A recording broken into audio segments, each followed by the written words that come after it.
Hello students, welcome to my channel. I'm Chinmay Jain and welcome to you for the new step of your life also. You all have cleared your 10th standard and you are going to start study of 11th standard. So we will start with a framework how this year is going to be for you, how you are going to give the exams, what will be the syllabus, and how you will study for the whole year. So let's start with the syllabus and paper pattern. And there are some updation for the year 2021. So we will discuss about these updations also. Let's start. So 11th evaluation system will be divided in four parts. First will be your first unit test, then first term exam, then you will have second unit test, and then final exam. In first unit test you have to give exam of 25 marks, and the timing for the exam will be 1 hour and 30 minutes. Then you will have first term exam which will be for 50 marks. Here the timing for exam will be 2 hours and 30 minutes. Then you will have second unit test which will be same as the first unit test. 25 marks paper you will have, and you will have the same time, that is 1 hour and 30 minutes to write this exam. And finally you will have final exams. All the papers are having objectives plus subjective. That means you will have objectives plus some practical questions also. In final exam, there is a small test of 1 hour. It is for 20 marks. And then you have board paper that is for 80 marks. And the time for this paper is 3 hours. Okay. So you got 100 marks paper here. And the total of all these three exams will be 100 again. So you must be thinking how your uh, evaluation will be done. So evaluation will be done out of 100 only, but there will be an averaging of all the exams. That is, for preparation of final result, the total of all the exams will be taken. So out of this 200, it will be divided by 2, and 100 marks, out of 100 marks you will get the number. So इस pattern से आपको ये समझना चाहिए कि आप लोगों को किसी भी एग्जाम को लाइटली नहीं लेना है, क्योंकि एक भी एग्जाम में आपका स्कोर कम हुआ तो उसका इम्पैक्ट अल्टीमेटली आपके फाइनल एग्जाम के ऊपर पड़ने वाला है. Here I have introduced the paper pattern of first unit test. The pattern may be different for the second unit test, that you will come to know while your syllabus is going on or your exams are near. So here we have a 25 marks paper, and the time you have is 1 hour and 30 minutes, that is 1.5 hours. Question number 1, for example, I have given this question here. Here you have to select the most appropriate answer. MCQ type of questions are there. The questions can be different.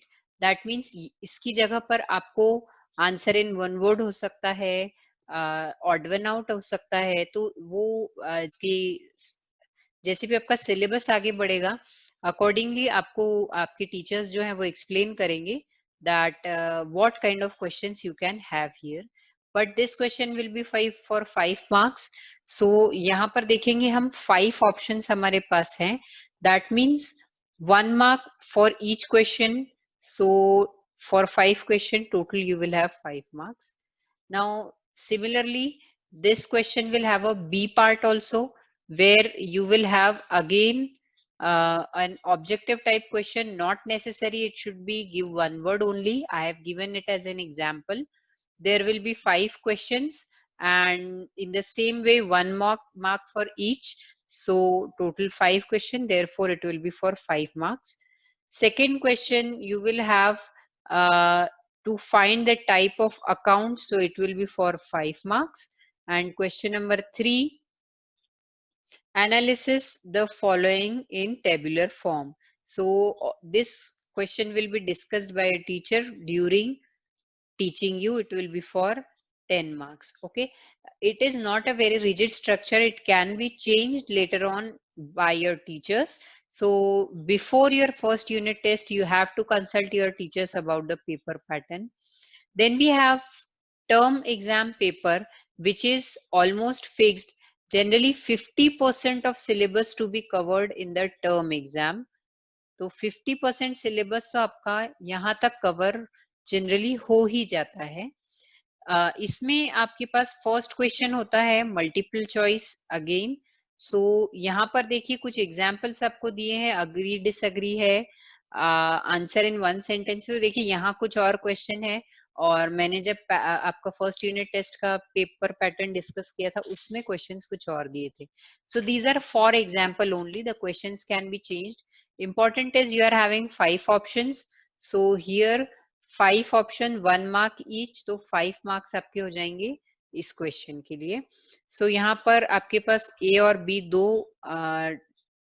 Option, A और B दो parts हैं question number 1 के 5 marks के लिए, और एक C part यहाँ पर और है 5 मार्क्स के लिए। सो टोटल 15 मार्क्स का आपका जो है क्वेश्चन नंबर 1 जो हुआ वो टोटल हो गया आपका 15 मार्क्स का।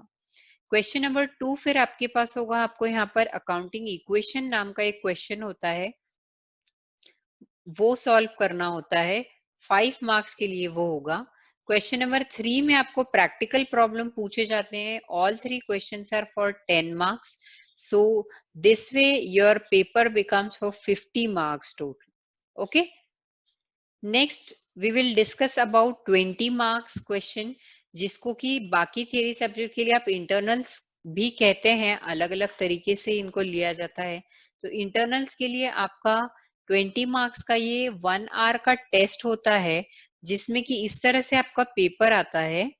क्वेश्चन नंबर 1 में देखिए it is a objective type question, not necessary यहाँ पर सेम क्वेश्चन ही पूछा जाए। Then select the correct option will be the second. तो देखिए यहाँ पर सारे ही ऑब्जेक्टिव्स हैं, तो मैं आपको यहाँ पर सिर्फ ये बताना चाहती हूँ कि फर्स्ट क्वेश्चन में ऑब्जेक्टिव्स आएंगे, नॉट नेसेसरी सेम क्वेश्चन ही आए। आपके बुक में से किसी भी टाइप का ऑब्जेक्टिव आ सकता है, प्लस आपको एक स्पेसिमेन ड्रॉ करने के लिए आएगा 5 मार्क्स का। तो 15 मार्क्स के आपके ऑब्जेक्टिव्स प्लस 5 मार्क्स का आपका ये स्पेसिमेन ड्रॉ करने के लिए, तो टोटल 20 मार्क्स यहाँ पर आपके कवर हो जाते हैं। नेक्स्ट अब हम बात करते हैं सिलेबस रिडक्शन की। This is specifically for year 2020-21। हमने जो गवर्नमेंट ने हमें दिया है उसी फॉर्मेट में मैं आपके लिए लेकर आई हूँ, ताकि आपको ये समझना बहुत आसान हो जाए कि ये किस तरह से पढ़ा जाता है। तो टोटल 10 चैप्टर्स आपके सिलेबस में हैं। ये जो 10 चैप्टर्स हैं इसमें से आपको यहाँ पर देखिए मैटर ऑफ सेल स्टडी बताया है। तो मैटर ऑफ सेल स्टडी में यहाँ पर कुछ पेज नंबर्स दिए हुए हैं, और यहाँ पर बताया है कि उन पेज नंबर में कौन सी चीज जो है वो सेल्फ स्टडी करनी है। देखिए यहाँ एलिमिनेट वर्ड यूज करने की जगह सेल्फ स्टडी यूज किया है, बिकॉज 11th स्टैंडर्ड बेसिक्स का होता है। यहाँ पर हम लोग बेसिक्स पढ़ते हैं, तो बोर्ड भी ये नहीं चाहता है कि आप कोई भी चीज स्किप करें, तो आपको ये सेल्फ स्टडी करना चाहिए, ये उनका यहाँ पर उद्देश्य है ऐसा कहने का। तो देखिए यहाँ पर बताया है स्टूडेंट्स एक्टिविटी लिखा है, यहाँ पर भी पेज नंबर 38 पर एक्टिविटी बॉक्स बताया है, पेज नंबर 80 और 88 पर एक्टिविटी बॉक्स बताया है। तो मैं आपको ये बता देती हूँ ये एक्टिविटी बॉक्स क्या है। इसके बाद यहाँ पर मैं आपका ध्यान इधर लाना चाहती हूँ, चैप्टर नंबर 9 और 10 जो है वो सेल्फ स्टडी के लिए कहा है। तो सेल्फ स्टडी को आप ऐसा समझ सकते हो कि these chapters are optional chapters. Optional का मतलब ये है कि एग्जाम में ये आपके लिए ऑप्शनल के तौर पर रहेंगे, और आप अगर चाहें तो इन्हें स्किप कर सकते हैं, या फिर ऐसा कहूं कि अगर कॉलेज ये 2 चैप्टर नहीं पढ़ा पाए तो आपको खुद से इन्हें पढ़ना चाहिए, ये सेल्फ स्टडी बताता है। तो यहाँ पर कुछ भी एलिमिनेट किया है ऐसा कहीं पर भी नहीं लिखा है, सिर्फ सेल्फ स्टडी के नाम से यहाँ पर चेंज किया है। और मैं सजेस्ट करूंगी कि आपको इसमें से कुछ भी स्किप नहीं करना चाहिए, because 11th standard is for basics, ये बैकबोन होता है आगे हमारे एजुकेशन के लिए। सो हम हमारे सिलेबस में ये दोनों ही चैप्टर का एटलीस्ट ग्लिम्स तो लेने वाले हैं, अगर हमने डिटेल में डिस्कस नहीं किया तो। अब यहाँ पर मैं आपको बता रही थी कि यहाँ पर जैसे लिखा है पेज नंबर 9, 14 और 16 पर स्टूडेंट्स एक्टिविटी है, तो हम लोग चलते हैं पेज नंबर 9 पर। सो देखिए यहाँ पर पेज नंबर 9 है, यहाँ पर स्टूडेंट एक्टिविटी बॉक्स बना हुआ है, you have to cross this box. यहाँ पर पूरा पेज एलिमिनेट नहीं किया गया है, सो कुछ भी स्किप नहीं हुआ है, सिर्फ ये एक्टिविटी बॉक्स जिसमें आपको कुछ एक्टिविटी दी हुई है वो स्किप किया है। Similarly, on page number 14 also there is a activity box which is being cancelled, and on page number 16 there is a activity box. तो देखिए अभी मैं अगर बात करूं तो आज से पहले भी ये जो एक्टिविटी बॉक्सेस होते थे ये जनरली सेल्फ स्टडी में ही टीचर देते थे, बच्चों को ये घर से करके लाने होते थे। और बाकी जो सिलेबस है, तो मैं ऐसा कहूं कि इस चैप्टर में कुछ भी स्किप नहीं किया है तो वो गलत नहीं होगा। सिमिलरली आ जाइए, हम एक और देख लेते हैं, पेज नंबर 38 पर एक एक्टिविटी बॉक्स हमें दिया गया है। This is the activity box and I have eliminated this. इसका मतलब ये है कि यहाँ पर जो एक्सरसाइज है ये स्किप नहीं हुआ है, you have to do this exercise. Okay, अभी यहाँ पर कुछ उन्होंने इंफॉर्मेशन हमें दिया है। तो पहले लाइन में जो इंफॉर्मेशन है वो तो ये है कि कोविड-19 के कारण जो है ये चेंजेस किए गए हैं, और question number 4 and question number 5 में ऑप्शन आने वाले हैं। यहाँ देखिए हमको कुछ नोटिस दिया हुआ है, वो नोटिस क्या है, जो ईयर 2020-21 है, तो कोविड-19 के कारण जो आपातकालीन परिस्थिति है उसमें जो क्वेश्चन पेपर है उसका क्वेश्चन नंबर 4 और 5 जो है उसके लिए उन्होंने ऑप्शन हम लोगों को बताए हैं। इसका मतलब जो फाइनल एग्जाम का क्वेश्चन पेपर आएगा उसमें सिंगल एंट्री जो चैप्टर है उसके ऑप्शन में कंपलसरी रेक्टिफिकेशन ऑफ एरर आने वाला है, और पेटी कैश बुक जो क्वेश्चन है उसके ऑप्शन में कंपलसरीली बैंक रिकंसिलिएशन स्टेटमेंट आने वाला है। यहाँ पर क्वेश्चन नंबर 1, 2 और 3 के बारे में कोई बात नहीं की गई है, तो इसलिए हम उनके बारे में ऐसा कुछ भी कंसीडर नहीं करेंगे। तो यहाँ पर देखिए रेक्टिफिकेशन ऑफ एरर और बैंक रिकंसिलिएशन दो सेल्फ स्टडी में लिखे हुए चैप्टर थे, तो ये दोनों चैप्टर को छोड़ के बाकी सारे जो चैप्टर्स हैं वो कंपलसरी चैप्टर्स हैं। ओके, उसके बाद आगे कहते हैं कि क्योंकि इन्हें ऑप्शन के तौर पर लिख दिया है तो कंपलसरीली ये फाइनल एग्जाम में इसी तरीके से आएंगे, और क्योंकि सेल्फ स्टडी लिखा है तो इसे कॉलेज में नहीं पढ़ाया जाएगा। लेकिन जो स्टूडेंट सीए, सीएस, सीएमए के लिए आगे परसू करना चाहते हैं तो उनके लिए ये जरूरी है कि वो ये दोनों चैप्टर पढ़ें, क्योंकि ये आगे जाकर के आप लोगों के सिलेबस में ऐड होने ही वाले हैं। ठीक है, और इसके अलावा क्वेश्चन पेपर में और कुछ भी चेंजेस नहीं होने वाले हैं। So this was all about the changes in the question paper. आखिरी बात उन्होंने ये बता दी है कि जो एक्टिविटीज और एक्स्ट्रा वर्क लिखा हुआ है, तो जितने भी एक्टिविटी बॉक्स हैं ये हमको क्रॉस करने, जैसा कि मैं आपको बता चुकी हूँ, और एक्स्ट्रा वर्क है इसलिए वो कॉलेज में नहीं पढ़ाए जाएंगे। ये मैंने आपको पांचों मराठी पॉइंट्स का ट्रांसलेशन यहाँ पर करके बता दिया है। तो आई होप आप लोगों को अभी इस से रिलेटेड कुछ भी प्रॉब्लम नहीं होगा।